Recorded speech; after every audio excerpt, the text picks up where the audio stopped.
the 5th anniversary, if you will, of the partial scope agreement between Belize and Guatemala. Now, what does that mean? That means that there is the potential to expand the scope of the agreement.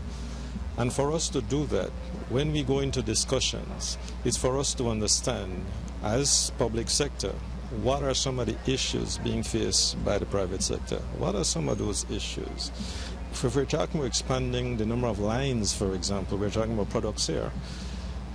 Then what are those products that are ready for market access or market entry?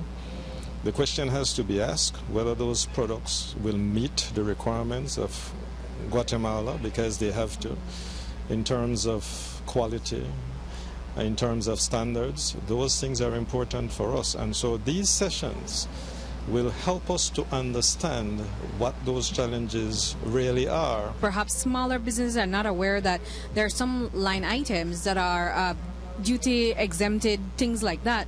Talk to us about what that agreement covers, especially as it relates to businesses locally. And that is why here now it's for us, if in our discussion we're talking about, it's not only the larger businesses, it's SMEs, small and medium enterprises, micro, small and medium enterprise and business, because they do play a part in the whole economic development of this country. And so it's for us now we're talking about partnering with at least one of the banks to go and through focus groups to discuss with the smaller businesses, because yes, there are opportunities for them to get their products into markets. These discussions, though it seems that it might be focused on the PSA between Belize and Guatemala, we're talking about future trade. We're talking about the possibility of the commencement of negotiation between Belize and Mexico in September. We're talking beyond that. Talk to us about just how much of that we're tapping into at this moment. Let me just use numbers, because in terms of reciprocity, in other words, the numbers were 78.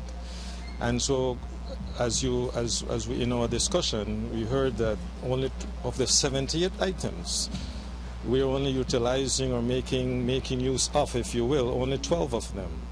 Citrus-related products, wooden furniture, corn, cattle, and some of those things that are included, but there are 66 of them out there that we need now to find out where is the capacity.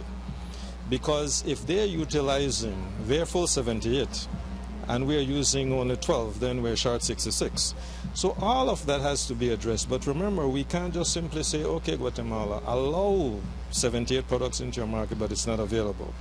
The productive capacity, that must be there. The export readiness, all those things have to be.